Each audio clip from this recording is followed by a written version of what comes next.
Le Seigneur est avec ceux qui ont établi leur cœur. Genèse 13, 1, 18. Abram remonta d'Égypte vers le midi, lui, sa femme, et tout ce qui lui appartenait, et Lot avec lui. Abram était très riche en troupeaux, en argent et en or. Il dirigea ses marches du midi jusqu'à Béthel, jusqu'au lieu où était sa tente au commencement, entre Béthel et Haï, au lieu où était l'autel qu'il avait fait précédemment. Et là, Abram invoqua le nom de l'Éternel. Lot, qui voyageait avec Abram, avait aussi des brebis, des béhufs et des tentes. Et la contrée était insuffisante pour qu'ils demeurassent ensemble, car leurs biens étaient si considérables qu'ils ne pouvaient demeurer ensemble. Il y eut querelle entre les bergers des troupeaux d'Abram et les bergers des troupeaux de Lot. Les Cananéens et les Phéréziens habitaient alors dans le pays. Abram dit à Lot, qu'il n'y ait point, je te prie, de dispute entre moi et toi, ni entre mes bergers et tes bergers, car nous sommes frères. Tout le pays n'est-il pas devant toi? Sépare-toi donc de moi, si tu vas à gauche, j'irai à droite, si tu vas à droite, j'irai à gauche. Lot leva les yeux, et vit toute la plaine du Jourdain, qui était entièrement arrosée. Avant que l'Éternel eût détruit Sodome et Gomorrhe, c'était, jusqu'à Tsoar, comme un jardin de l'Éternel, comme le pays d'Égypte. Lot choisit pour lui toute la plaine du Jourdain, et il s'avança vers l'Orient. C'est ainsi qu'ils se séparèrent l'un de l'autre. Abram habita dans le pays de Canaan, et Lot habita dans les villes de la plaine, et dressa ses tentes jusqu'à Sodome. Les gens de Sodome étaient méchants, et de grands pécheurs contre l'Éternel. L'Éternel dit à Abram, après que Lot se fut séparé de lui, « Lève les yeux, et, du lieu où tu es, regarde vers le nord et le midi, vers l'Orient et l'Occident, car tout le pays que tu vois, je le donnerai à toi et à ta postérité pour toujours. Je rendrai ta postérité comme la poussière de la terre, en sorte que, si quelqu'un peut compter la poussière de la terre, ta postérité aussi sera comptée. Lève-toi, parcours le pays dans sa longueur et dans sa largeur, car je te le donnerai. » Abram leva ses tentes, et vint habiter parmi les chênes de Mamré, qui sont près d'Hébron. Et il bâtit là un autel à l'Éternel. Je sais que toutes les paroles écrites dans la Bible sont ce que Dieu nous dit à vous et moi aujourd'hui, et je le crois en tant que tel. Dans la lecture des Écritures d'aujourd'hui, nous lisons, Abram remonta d'Égypte vers le midi, lui, sa femme, et tout ce qui lui appartenait, et Lot avec lui. Abram était très riche en troupeaux, en argent et en or, Genèse 13, 1, 2. Après qu'Abraham ait quitté sa patrie avec son neveu Lot, il a obtenu beaucoup de richesses grâce à sa femme Sarah. Mais à cause de cette grande richesse, un problème est arrivé entre lui et son neveu. À l'époque, les deux hommes étaient éleveurs de bétail, et avec la croissance du troupeau, le terrain pour nourrir et faire paître le bétail devenait étroit. Lot pensait qu'Abraham, son oncle, prenait trop de terrain et a décidé de le quitter. Alors, qu'est-ce qu'Abraham, le père de la foi, a dit à Lot? Il a dit, « Sépare-toi donc de moi, si tu vas à gauche, j'irai à droite, si tu vas à droite, j'irai à gauche. » Genèse 13h9. Regardant à ce qui est écrit ici, nous pouvons facilement voir comment était la foi d'Abraham et comment était la foi de Lot. La foi de ces deux hommes était différente l'une de l'autre et par conséquent ils ne pouvaient pas rester sur le même terrain. Leur sort était tel qu'ils n'avaient d'autre choix que de prendre des chemins séparés. Les gens de foi veulent demeurer ensemble. Nous qui avons reçu la rémission des péchés dans nos cœurs en croyant en l'évangile de l'eau et de l'esprit pouvons aussi être placés dans une situation similaire à celle d'Abraham. Bien que nous vivions sur la terre avec des gens qui n'ont pas encore reçu la rémission de leurs péchés et continuions aussi à diffuser cet évangile pour eux, il est bien possible d'être dans une telle relation conflictuelle, et donc nous ne pouvons pas vivre ensemble, comme Abraham et Lot se sont combattus à cause de leurs troupeaux. Vraiment, il y a une grande différence entre ceux dont le but principal est l'œuvre de diffusion de l'évangile de Dieu, c'est-à-dire les gens comme Abraham, et ceux qui poursuivent seulement les choses matérielles comme Lot. Au commencement, le début peut sembler identique ou similaire. Mais plus tard, leur cœur sera très différent, et ils ne pourront plus demeurer ensemble plus longuement. C'est pareil avec les gens qui demeurent ensemble dans l'Église de Dieu. D'une part, nous trouvons des gens qui poursuivent parfaitement l'Esprit en diffusant l'Évangile du Seigneur, mais d'autres, indépendamment de ce qu'ils font, poursuivent absolument l'argent et recherchent seulement les désirs de leur chair. Ces gens qui ont reçu la rémission des péchés peuvent vivre ensemble, mais cela dépend de savoir s'ils peuvent unir leur volonté, et cela dépend seulement de l'état de leur foi. C'est comme Abraham et son neveu Lot qui ont dû se séparer à cause de la différence de leur foi. Au départ, Lot restait avec son oncle parce que c'était bon pour lui. Et Lot a suivi Abraham encore davantage parce qu'il a pu découvrir Dieu et croire en lui à cause de son oncle. Abraham n'est pas celui qui l'a guidé au départ. Je pense que Lot vivait en s'appuyant sur son oncle, mais quand Abraham a quitté son pays, Lot a décidé de partir avec son oncle. Ils ont amassé beaucoup de choses matérielles après avoir quitté leur pays. En d'autres termes, ils sont devenus riches. C'est comme si Lot avait réalisé tous ses rêves. Dans cet état d'accomplissement de tous ses rêves, Lot n'avait plus besoin de suivre son oncle plus longuement. Son oncle avait commencé à devenir une chose encombrante, selon son propre objectif. Dans cette situation insupportable, Abraham a dit à Lot, « Sépare-toi donc de moi, si tu vas à gauche, j'irai à droite, si tu vas à droite, j'irai à gauche. » Genèse 13h9. Quand nous lisons ces mots, je pense que le cœur d'Abraham était déjà bien établi, un cœur qui savait qu'il ne pouvait plus rester avec Lot désormais. Ainsi, c'est comme cela que Lot a quitté Abraham et est allé dans le pays de Tsoar. Et Dieu a dit, à cette époque, au pays de Tsoar, les gens étaient excessivement méchants, et c'étaient de terribles pécheurs devant Dieu. Selon ces paroles de Dieu, Lot est devenu le prédécesseur des gens qui cherchent les choses matérielles du monde. À cause de cela, Dieu a dit qu'il exercerait un jugement sur le pays de Tsoar, mais Lot est néanmoins allé vivre parmi les indigènes de Tsoar. Quand le temps est passé et que Dieu allait détruire le pays de Tsoar, c'est-à-dire le pays de Sodome et Gomorrhe selon sa parole de promesse, il a délivré Lot ainsi que sa femme et ses filles. Mais la femme de Lot, qui n'a pas cru la parole de Dieu, a regardé en arrière et à cause de cela elle est devenue une statue de sel. Qu'est-il arrivé plus tard aux filles qui restaient? Elles ont eu des relations sexuelles avec leur propre père, pour lui assurer une descendance. Et les descendants sont devenus les Moabites et les Ammonites qui se sont opposés à Israël pendant longtemps. Parmi les nations qui s'opposaient aux Israélites, les plus grands ennemis n'étaient autres que ces Moabites et Ammonites. À travers l'origine de ces tribus de gentils, Dieu nous dit quel est le résultat pour ceux qui recherchent seulement les choses matérielles. Sur quoi fixez-vous le but de votre vie? Vous et moi avons commencé notre vie de foi en servant cet évangile donné par le Seigneur. Même si nous avons commencé sur cette bonne voie, nous devons constamment réfléchir, dans quoi est placé le but de ma vie? Si le but de quelqu'un se trouve seulement dans des choses matérielles, alors cette personne cherchera seulement des opportunités d'obtenir davantage de choses matérielles. Une fois qu'elle obtiendra assez de richesses, elle commencera sans doute à rejeter sa foi et ses croyances quoi que ce soit précieux.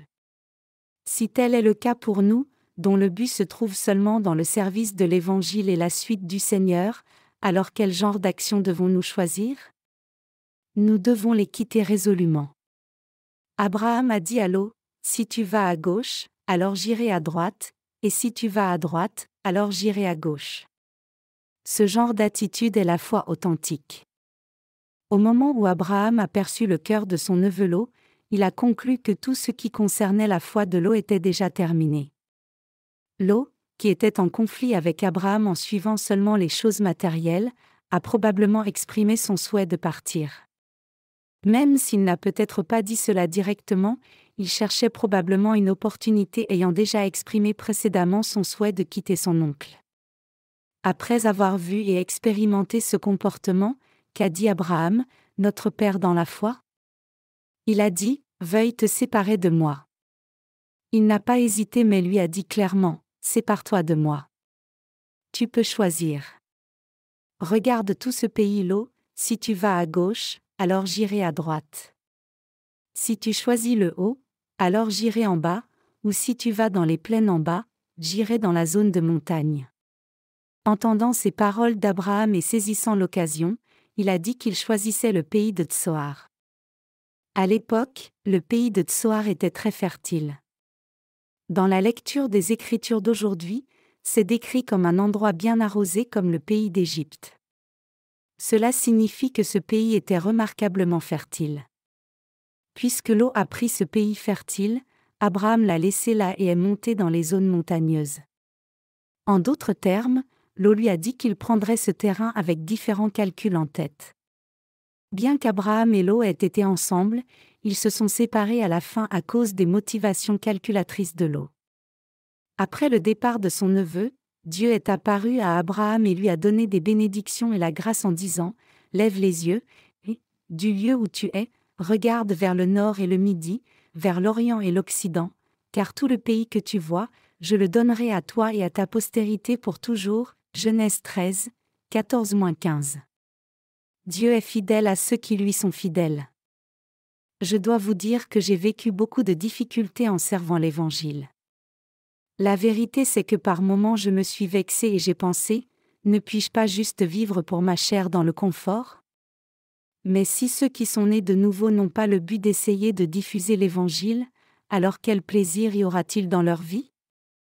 Si l'on devait essayer de bien manger et boire seulement pour soi-même, alors quelle raison y aurait-il réellement à la vie ?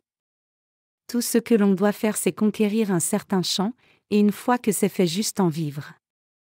Puis après avoir amassé une somme de richesse, l'on peut conduire une voiture de luxe et voyager dans le monde entier en jouant au golf avec plusieurs secrétaires. Bien sûr, c'est possible seulement quand Dieu en donne la permission. Ce n'est pas quelque chose que l'on peut faire comme cela. Si Dieu ne nous garantit pas l'abondance matérielle, que se passera-t-il ? Avec une bouteille de liqueur dans une poche, nous errons dans cette allée aujourd'hui et l'autre allée demain, faisant du bruit à voix haute, puis finissant par être exposés au temps froid, nous mourrons d'hypothermie et laisserons juste une ligne dans le journal sur cette mort insignifiante. Cette personne deviendra le sujet d'une nouvelle qui dirait « Un homme est mort de froid en dormant dans une allée ». Si ceux qui sont nés de nouveau ne fixent pas correctement le but de leur vie, alors à la fin ils mourront comme cela. Nous devons bien fixer notre objectif. Indépendamment de la personne, les êtres humains sont tous insuffisants et ont une chair faible. C'est une réalité existante pour nous. Cependant, selon la façon dont nous fixons le but de notre vie, nos vies peuvent devenir fortes. Nous pouvons nous en sortir dans les difficultés en poursuivant ce but. Tout le monde a des moments critiques et des temps de difficulté. Et ces moments critiques peuvent se multiplier même en un seul jour.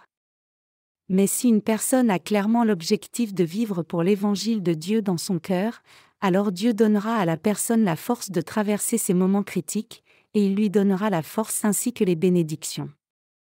Il permettra aux gens de foi de surmonter les moments les plus critiques. Seul Dieu peut faire cela. Y a-t-il quelqu'un qui ait le pouvoir de vaincre tous ses problèmes par lui-même avec ses propres efforts humains ? Personne.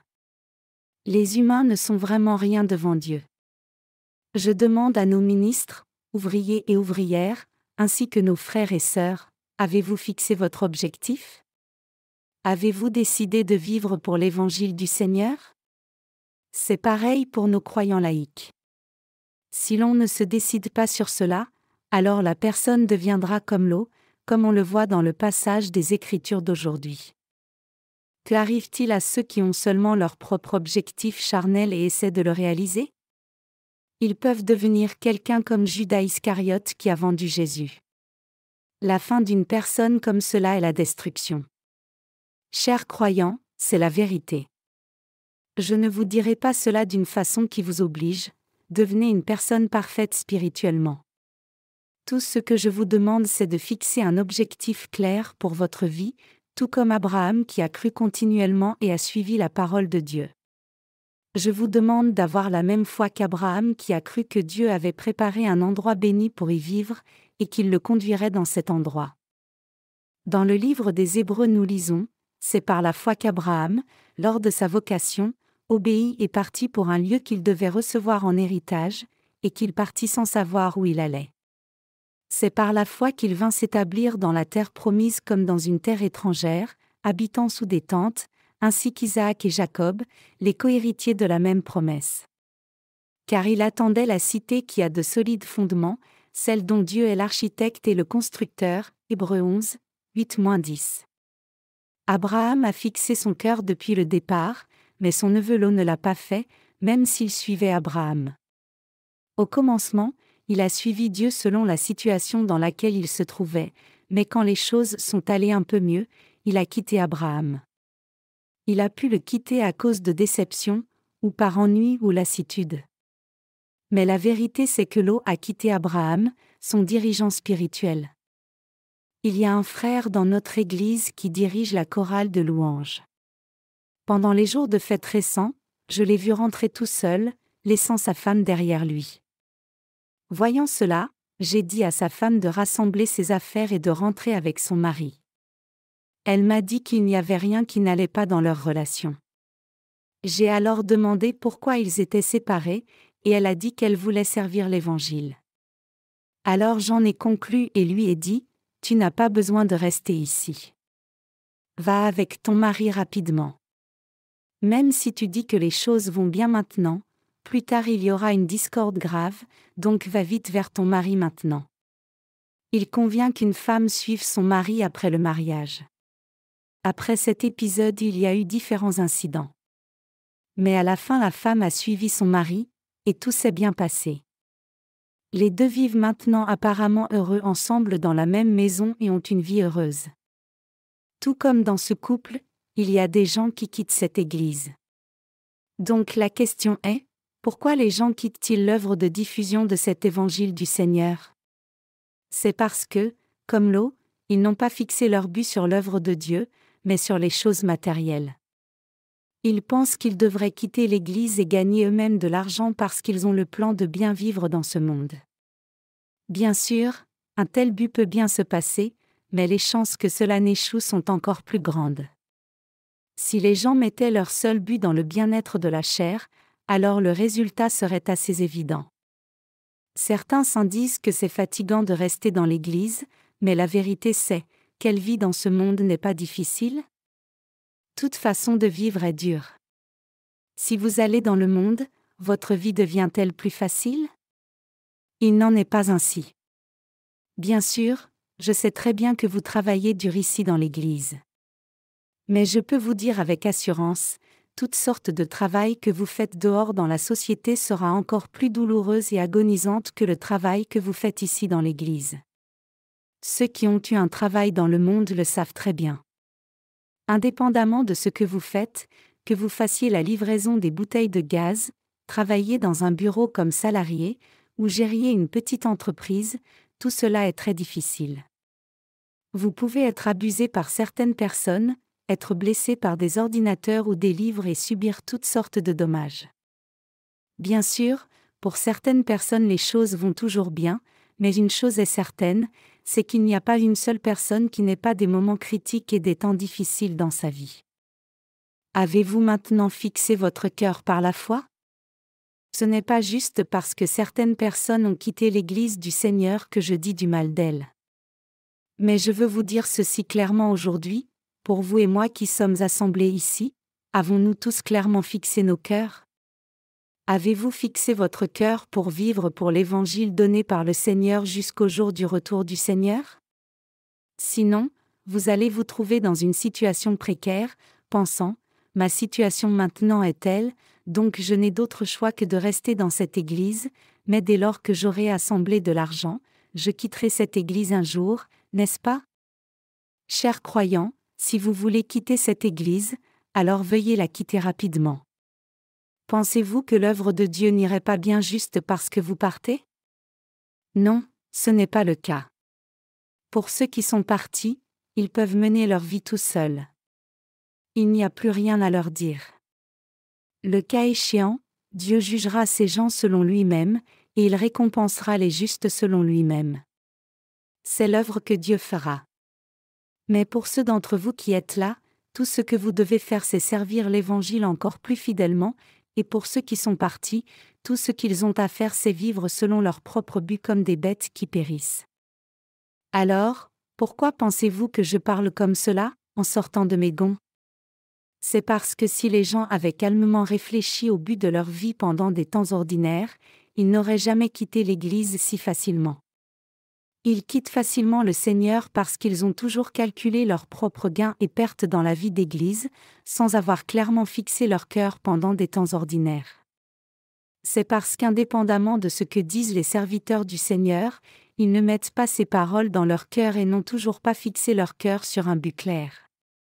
Bien qu'ils aient le désir de suivre et de servir l'Évangile, d'un autre côté ils ont un cœur qui dit « Si une opportunité de percer se présente, je prendrai mon propre chemin, cherchant à vivre bien. » Donc, quand ils passent un moment difficile dans leur vie, ils quittent le Seigneur, incapables de renoncer à leurs pensées charnelles qui montent en eux.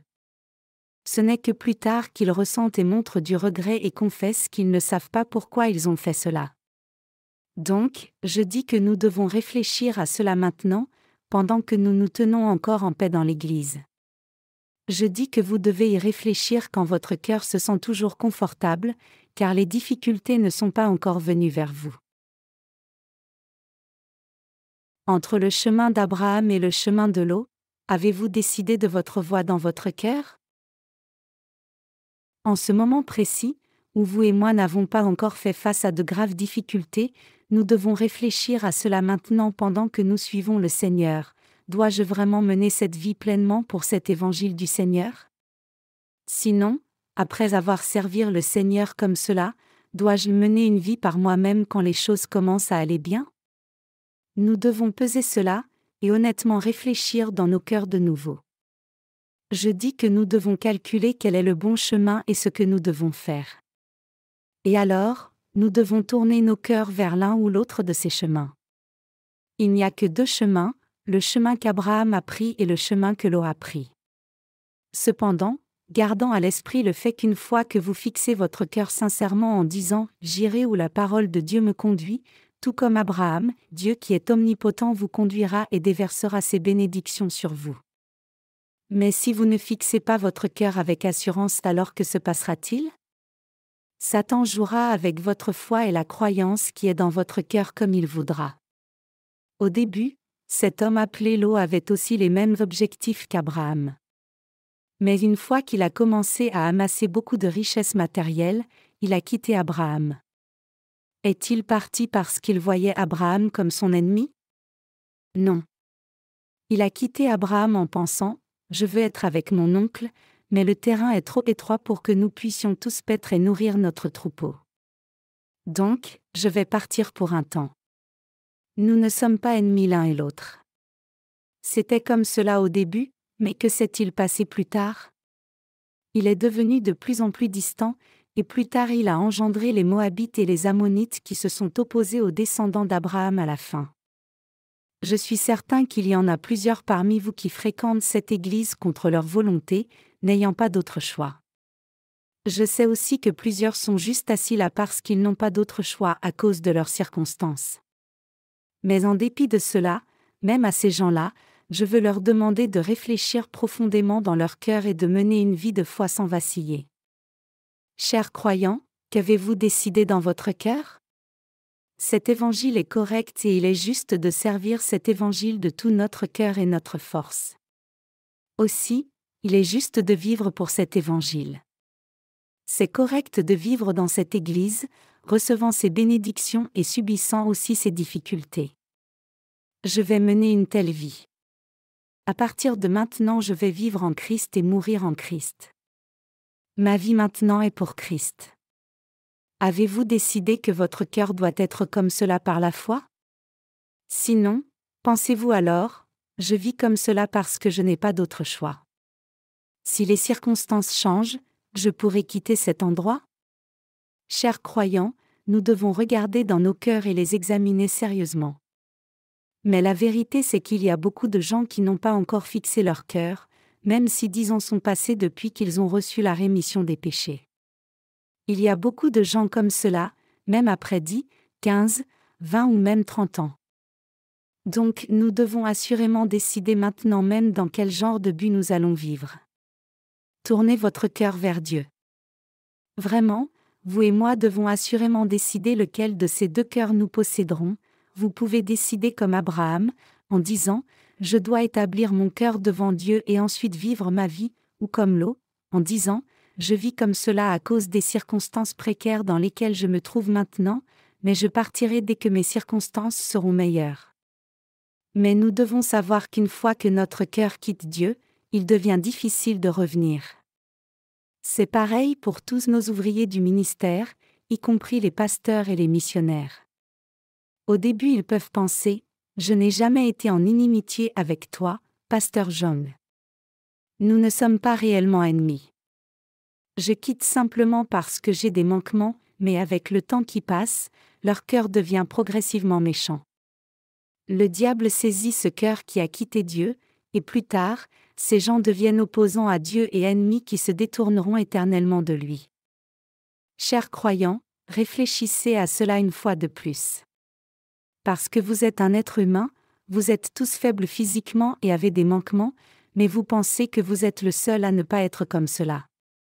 Vous pouvez être prompt à vous considérer comme un exemple de chrétien décent.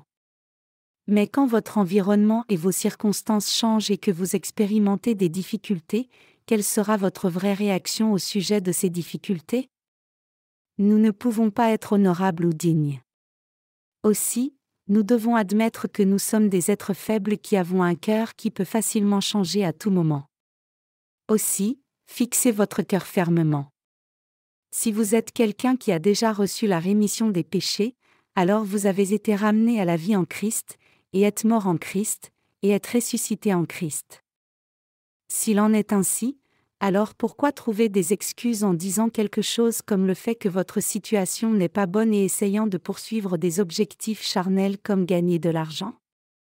Si vous demeurez avec ceux qui sont nés de nouveau dans l'Église, vos besoins nécessaires de base, comme la nourriture et la boisson, ont déjà été pourvus. Vraiment, la vérité c'est que ceux qui demeurent dans l'Église mènent une vie confortable. Je dis que tout ce que vous devez faire c'est mener une vie juste, sans avoir quoi que ce soit dont vous inquiéter. Vos prédécesseurs dans la foi ont posé le fondement pour que nous puissions continuer à vivre sans aucun problème aussi longtemps que nous vivons pour l'Évangile. C'est pour cela que nous pouvons mener notre vie de foi dans cette Église avec du confort aussi longtemps que nous voulons mener cette vie de foi correcte. Imaginez une situation où vous deviez poser les fondements vous-même tout seul pour mener une vie de foi correcte. Ceci est l'Évangile authentique, mais cela est faux.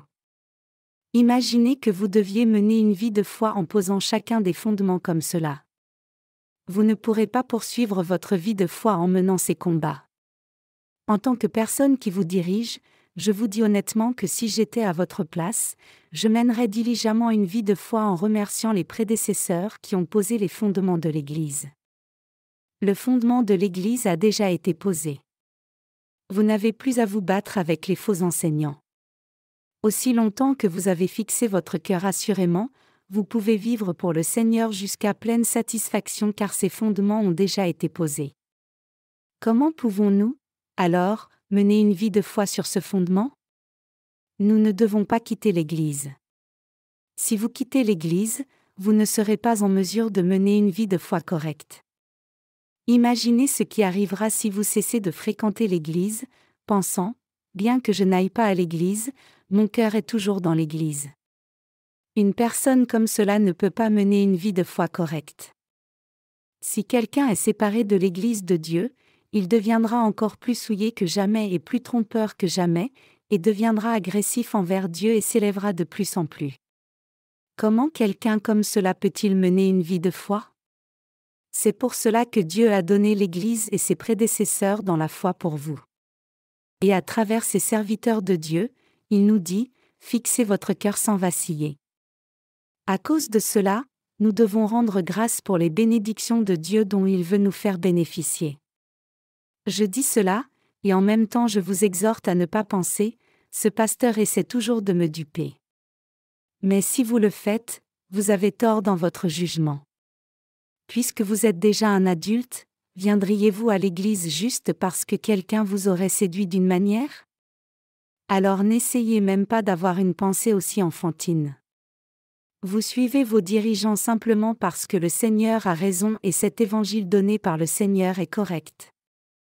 Bien sûr, il y a des difficultés quand on suit le Seigneur et son évangile. L'une de ces difficultés vient de vos propres faiblesses, et l'autre vient de ceux qui cherchent une occasion de quitter le Seigneur à tout moment. Même en ce moment précis, il doit y avoir des gens qui cherchent une occasion sans avoir fixé leur cœur assurément. À ces croyants, je veux leur livrer cette parole de Dieu, fixez votre cœur avec assurance. Si vous ne fixez pas votre cœur comme cela, vous serez détruits. Je peux vous dire cela parce que je continue à vivre en ayant fixé mon cœur, mais si je ne fixe pas mon cœur assurément, je ne pourrai jamais vous dire de telles paroles. Que pensez-vous être les vraies motivations de ceux qui viennent dans cette église sans avoir fixé leur cœur fermement comme cela? Venir dans cette église une fois de temps en temps, prendre de bons repas et aller aux toilettes et ainsi de suite, ils font cela sans se soucier de savoir si l'œuvre de Dieu va bien. Tant qu'ils n'ont pas de perte physique, ils sont satisfaits. Vous et moi ne devons pas être comme cela. Le Seigneur a dit, « Heureux ceux qui sont persécutés pour la justice » Matthieu 5h10. Essayez de réfléchir à cela une fois de plus. Ai-je des difficultés et beaucoup d'angoisse à cause de la justice? Ou ai-je des problèmes et beaucoup d'agonie à cause de mes propres désirs charnels? Quand vous faites cela, vous pouvez rapidement discerner si vous êtes une personne spirituelle ou charnelle. Maintenant même, êtes-vous en agonie parce que l'œuvre de Dieu ne va pas bien? Sinon, êtes-vous en agonie parce que vos affaires charnelles ne vont pas bien? Je vous demande de quel côté vous êtes maintenant même? Ainsi, cela devient clair comme du cristal de savoir si vous êtes quelqu'un comme Abraham ou quelqu'un comme Lot. Abraham a dit, « Si tu vas à gauche, j'irai à droite » Genèse 13h9. Abraham pensait en lui-même qu'il ne pouvait pas demeurer avec quelqu'un comme Lot car il avait déjà assurément fixé son cœur pour suivre Dieu. Cela ne posait aucun problème que ce soit son neveu. Que pensez-vous en être la raison? C'est parce qu'Abraham savait très bien que le cœur de Lot était complètement différent du sien. Il savait que Lot était quelqu'un qui pouvait être heureux avec l'augmentation du nombre de brebis et boucs et que Lot était quelqu'un qui pouvait même s'opposer à Dieu s'il subissait une perte, même un peu. Je dis ici que le cœur d'Abraham et le cœur de Lot étaient complètement différents l'un de l'autre. Les gens comme Abraham et les gens comme Lot. C'est pareil dans l'Église de Dieu. Les gens peuvent être tous similaires dans une perspective charnelle, mais le fond de leur cœur diffère grandement. Si quelqu'un est comme Lot dont le cœur est placé dans le monde, alors cette personne n'est pas vraiment un ouvrier ni même un saint fidèle. Ce n'est personne. Cependant, si quelqu'un a au moins le cœur qui croit en l'évangile de Dieu et se consacre à la prédication de cet évangile, il est très différent, même s'il peut être une personne horrible et prompte à être touché par les pensées charnelles par moments.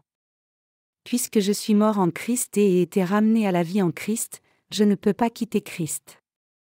J'ai des difficultés par moments à cause des pensées charnelles qui montent dans mon cœur, mais même si j'ai ces difficultés, je ne peux pas abandonner l'œuvre du Seigneur.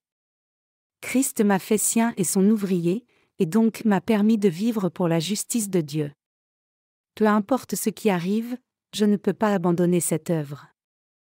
Quiconque a fixé son cœur comme cela est une personne de foi authentique, c'est-à-dire une personne comme Abraham. Il peut y avoir certains croyants même dans l'Église de Dieu qui pensent « Je suis ici dans cette Église parce que mes circonstances sont comme cela, mais si j'ai une meilleure chance, je pourrai cesser de fréquenter cette Église à tout moment. » Mais qu'arrivera-t-il à ces croyants qui vacillent et sont instables? Comme Lot dans les Écritures, ils subiront la destruction à la fin. Chers croyants, à cause de cela, vous et moi devons fixer nos cœurs fermement. Dieu est un Dieu qui regarde au fond de nos cœurs, et non notre apparence extérieure. Dieu sait tout de nous. Nous devons devenir une personne spirituelle parce que maintenant même Dieu regarde toujours dans nos cœurs. Nous devons ressentir la joie et la tristesse à cause de l'œuvre de la diffusion de l'Évangile de Dieu. Je dis que nous devons ressentir la joie et la tristesse à cause des œuvres spirituelles, comme le travail de délivrance des autres âmes, et non les choses de ce monde. Mais de quoi une personne charnelle a l'air ? Elle a de la joie et de la tristesse non à cause de l'œuvre de Dieu mais d'elle-même. Pour les gens qui n'ont pas encore fixé leur cœur assurément devant Dieu, leur joie et tristesse de la vie sont déterminées par eux-mêmes. Ils deviennent heureux à cause des accomplissements de leurs propres désirs, et ils deviennent déprimés à cause de leur échec à satisfaire leurs envies. Bien sûr, même ceux qui ont fixé leur cœur devant Dieu ne peuvent pas complètement exclure ces désirs qui viennent d'eux-mêmes parce qu'ils sont aussi des humains. Mais notre but principal est toujours fixé dans l'œuvre de délivrance des âmes, qui est le plus grand but dans votre vie et la mienne. Je vous demande de devenir quelqu'un qui est dans la joie et la tristesse de la vie à cause de l'œuvre de Dieu, c'est-à-dire quelqu'un qui est dans la joie par moment, dans la tristesse par moment, dans la fatigue par moment, dans le plaisir par moment, dans le dégoût par moment à cause de l'œuvre de la diffusion de cet évangile. Bien que nous ne soyons pas capables de le faire continuellement, nous devrions au moins devenir quelqu'un qui ressent la joie et la tristesse à cause de l'œuvre de Dieu au moins aux 2/3 de nos cœurs. Suis-je comme cela parce que je suis Dieu ? Vais-je devenir une personne démunie si je continue à servir le Seigneur comme cela ? Pensez-vous cela ? Alors essayez de vivre dans le monde en suant du sang. Même si vous le faites, vous pourrez à peine nourrir votre famille. Vous ne devez pas penser que vous vivez comme cela parce que vous vivez seulement pour l'Évangile, même si vous pouvez bien vivre dans le monde puisque vous êtes versatile. Pensez à vos capacités un instant. Nous êtres humains n'avons pas beaucoup dont nous vanter. Donc je dis ce qui suit à nos ouvriers du ministère, vous êtes bénis. Bien sûr, tout le monde n'est pas pareil, mais certains errent dans les allées sombres étant devenus ivrognes. Aussi d'autres paresseux sont maintenant sans abri, incapables de se nourrir. Est-ce vrai ou pas ? Si vous deviez sortir dans ce monde, vous pourriez devenir quelqu'un qui n'aurait pas d'autre choix que vivre comme cela. Vous pourriez devenir quelqu'un qui dort sur des journaux dans les entrées ou les stations de métro. Mais vous vivez béni comme cela parce que vous avez au moins rencontré le Seigneur. Bien qu'il y ait certaines personnes qui ne sont pas d'accord avec mes paroles, beaucoup d'ouvriers du ministère sont d'accord. Bien sûr, je sais qu'ils ne sont pas tous affreux ou sans compétences, mais je dis cela parce que je suis aussi une personne affreuse. Chers croyants, si nous qui suivons le Seigneur ne travaillons pas pour la justice de Dieu, quelle joie aurions-nous ? Quelle valeur auraient nos vies ? Nous ne ferions que boire une coupe de liqueur forte et trouver du plaisir à montrer notre courage aveugle. Nous le ferions parce qu'il n'y a pas de vraie joie dans nos vies. Les gens de ce monde qui n'ont pas encore reçu la rémission des péchés vivent principalement comme cela. Tous les gens de ce monde n'ont pas grand-chose de quoi se vanter. Bien sûr, certains ne sont pas comme cela. Ils me diraient, sais-tu combien de gens dans ce monde ne sont pas comme cela ? Mais une chose est claire, c'est que beaucoup de gens dans ce monde deviennent fous de quelque chose, poursuivant les joies de la vie. Que ce soit aider les autres, l'alcool, les cigarettes, les drogues, la danse, l'escalade, la pêche, divers sports, ou le sexe opposé, les gens ont besoin d'être fous de quelque chose parce que sinon, ils ne peuvent pas continuer leur vie. C'est parce que ce monde est fondamentalement un endroit comme cela. Mais qu'arrivera-t-il si quelqu'un devient fou d'une œuvre qui n'est pas juste ? Cette âme mourra finalement dans la misère. Est-ce vrai ou pas ? Qu'en pensent nos étudiants ? Vous dites que vous ne savez pas parce que vous n'y avez pas réfléchi ? Pendant un moment, je voudrais parler à nos jeunes étudiants. À votre âge, vous avez réfléchi à l'univers et réfléchi à l'histoire du monde entier. Vous avez aussi atteint un âge où vous pouvez bien assez réfléchir à ces sujets et avoir des jugements logiques. Puisque vous êtes à un âge où vos sens sont aiguisés, vous pouvez juger correctement quand un certain pasteur vous parle. Mais quand vous vieillirez, le monde ne vous laissera pas tranquille, et il ne vous donnera même pas l'occasion de réfléchir profondément au sujet grave. Vraiment, les étudiants du secondaire et du lycée ont un jugement meilleur et plus aiguisé que les étudiants de l'université ou même les adultes. Je dis que les jeunes étudiants peuvent découvrir ce qui est faux ou juste plus correctement. Quand une personne atteint au moins le niveau d'étudiant d'université, cette personne pense à tout de façon égoïste et partiale, parce que les pensées de cette personne se sont déjà endurcies et sont tombées dans la chair. Ainsi, je veux que nos jeunes étudiants décident aussi rapidement maintenant comment fixer leur cœur pour la justice. Vous dites, c'est dur, si dur. Suivre le Seigneur est si difficile. L'œuvre de diffusion de cet évangile est trop difficile. Vous avez raison. Tout le monde est chargé et épuisé. Oui, il y a beaucoup d'ouvriers qui restent debout toute la nuit pour l'œuvre du Seigneur. Moi aussi, j'ai eu la colonne vertébrale enflée en essayant de faire ce travail de document. On m'a dit que c'est parce que j'avais mis mes nerfs à rude épreuve en modifiant les copies. Il y a un temps où j'étais à la limite de la mort avec le dos enflé comme une personne bossue.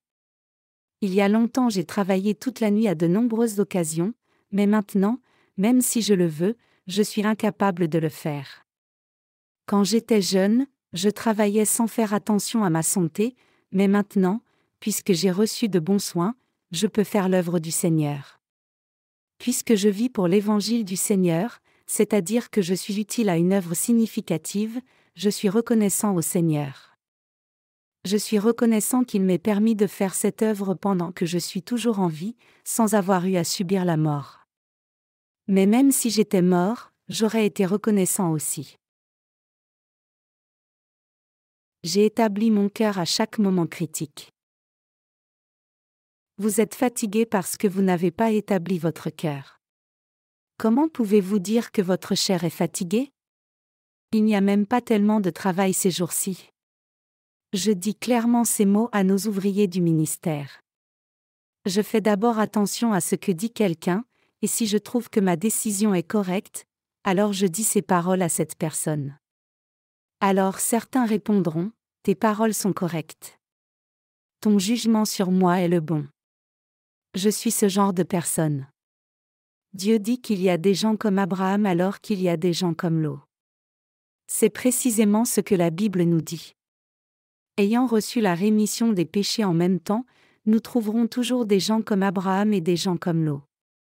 Les gens comme Lot sont ceux qui n'ont pas fixé leur cœur devant Dieu, mais les gens comme Abraham sont ceux qui ont assurément fixé leur cœur en croyant la parole de Dieu et suivant la parole. Bien sûr, il y aura des moments critiques aussi pour ceux qui ont fixé leur cœur devant Dieu. La même chose était vraie dans le cas d'Abraham, le père de la foi. Qu'est-il arrivé quand Abraham et sa femme sont allés en Égypte? Pharaon le roi d'Égypte a vu la femme d'Abraham et voulait l'avoir pour lui, disant qu'elle était belle. À ce moment critique, pensant que le roi le tuerait s'il disait « Cette femme est ma femme », Abraham a dit « Cette femme est ma sœur ». Alors, il a envoyé sa femme vers un autre homme, disant « Adieu, ma sœur ». Pour Abraham, c'était son moment critique. Dire que sa femme était sa sœur en ayant peur pour sa propre vie, que serait-ce si ce n'est pas un moment critique? Si nous regardons clairement, Abraham à ce moment-là était un homme sans fidélité. Même un voyou n'essaierait-il pas de protéger sa femme même si cela voulait dire être battu à mort? Ainsi, je dis qu'Abraham a eu ses moments critiques et à nombreuses occasions.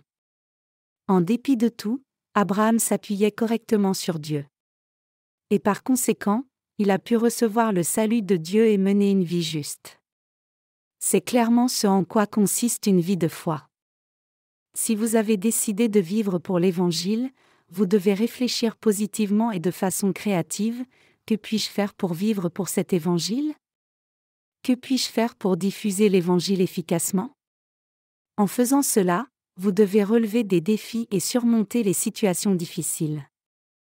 La vraie vie de foi, c'est faire l'œuvre de prédication et de partage de l'Évangile du Seigneur à beaucoup de gens avec la foi que vous avez acquise en chemin, Ce n'est pas une vie sans but qui se poursuit juste comme un fleuve. Une telle vie est comme celle de l'eau. Si vous vivez selon ces situations, vous deviendrez quelqu'un comme l'eau.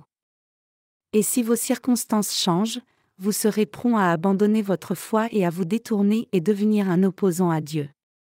Ainsi, chers croyants, fixez vos cœurs. Fixez vos cœurs assurément. À tous nos ouvriers du ministère, à vous, et à tous les saints nés de nouveau dans ce monde, je peux dire que j'ai fixé mon cœur assurément. Le seul fait que vous ayez fixé votre cœur il y a longtemps une fois ne signifie pas que ce soit suffisant. Vous devez fixer votre cœur encore et encore lorsque quelque chose vous arrive. Vous devez établir votre cœur de nouveau quand vous faites face à une autre situation critique. Vous devez espérer que la volonté de Christ soit réalisée dans votre vie, même si vous avez des manques. C'est l'attitude de cœur de ceux qui ont établi leur cœur fermement. Une fois que nous avons fixé nos cœurs fermement comme cela et vivons pour la volonté de Dieu, il nous soutiendra et nous guidera sur la bonne voie. Il nous protégera. Mais si vous ne fixez pas votre cœur et vivez selon votre propre situation, Satan viendra et détruira votre cœur. Et à la fin vous serez enlevés par lui. La raison pour laquelle certaines personnes qui ont reçu la rémission des péchés se détournent après avoir suivi le Seigneur se trouve dans ce point. Il y a une chanson populaire en Corée qui dit « Fais bien, tant que je suis là ». En des temps ordinaires, quand nous menons toujours notre vie de foi, c'est-à-dire quand il n'y a pas d'opposition au fait de suivre Dieu, nous devons regarder dans nos propres cœurs et assurément établir nos cœurs. Une fois que nous fixons notre cœur fermement pendant ces temps normaux, et si nous faisons face à un moment critique dans notre vie, nous pouvons pleinement suivre le Seigneur de nouveau, en pensant « N'ai-je pas établi mon cœur devant Dieu ?» Mais n'ayant rien fait en des temps normaux, lorsque nous sommes face à de vrais problèmes, cela sera trop tard pour fixer nos cœurs. À ce moment, sachant que nous ne sommes pas quelqu'un qui peut suivre le Seigneur, nous abandonnerons notre vie de foi en un rien de temps. Nous pourrions conclure par nous-mêmes, il n'y a pas moyen. Je ne pourrai plus jamais mener une vie de foi. Les gens comme cela ne peuvent vraiment pas mener une vie de foi correcte. Bien qu'ils puissent mener une vie de foi, puisqu'ils n'ont pas établi leur cœur fermement, ils se mettent en défaite quand les problèmes arrivent. C'est pour cela qu'ils finissent par abandonner leur foi. Même si j'ai des manques, je vivrai pour le Seigneur. Aussi longtemps que nous fixons nos cœurs comme cela, toutes les mauvaises pensées qui oppressent, écrasent, et nous conduisent au mauvais endroit vont partir. Elles partiront tout comme Satan s'en va quand nous le battons dans le nom de Jésus-Christ. Dans le dernier verset de l'Épître aux Éphésiens, l'apôtre Paul dit ce qui suit, que la grâce soit avec tous ceux qui aiment notre Seigneur Jésus-Christ d'un amour inaltérable. Éphésiens 6h24. Ces paroles ne sont pas seulement une salutation. Cela signifie que la grâce de Dieu et ses bénédictions seront sur ceux qui ont fixé leur cœur pour être inébranlables et aimer Christ. Dieu aime ces gens et leur donne les bénédictions célestes. Mais qu'arrivera-t-il à ceux qui ne fixent pas leur cœur pour être inébranlables mais prétendent quand même suivre le Seigneur ? Ils peuvent trahir le Seigneur à tout moment. Pour cette raison, nous devons établir nos cœurs sans vaciller. Les gens qui établissent leur cœur assurément devant le Seigneur sont comme Abraham. Vous et moi devons vivre comme cela. Nous avons déjà reçu la rémission de nos péchés, donc nous devrions continuer à vivre en fixant nos cœurs et recevoir les bénédictions de Dieu. Je dis que si nous devions continuer à vivre sans avoir fixé nos cœurs, nous serons trompés par le diable et plus tard deviendrions opposants de Dieu, n'est-ce pas ? Les gens qui ont travaillé avec nous mais nous ont quittés plus tard, c'est-à-dire ceux qui ne vivent pas pour l'Évangile, disent quelque chose comme cela, quand ils quittent l'Église, je quitte juste cette Église parce que je suis faible. Je ne m'oppose pas à l'Évangile. Je ne hais pas non plus l'Église. Au début ils disent des choses comme cela. Mais regardez-les après un certain temps. Ils s'opposent et se tiennent contre l'œuvre que l'Église fait, et ils disent aux autres, ce sont des hérétiques. Chers croyants, vous devez établir votre cœur assurément. Même si vous avez des manques, vous pouvez au moins fixer votre cœur envers Dieu. Vous pouvez établir votre cœur en professant, c'est juste. C'est juste de vivre pour l'Évangile, et les prédécesseurs dans la foi qui vivent pour l'Évangile ont raison.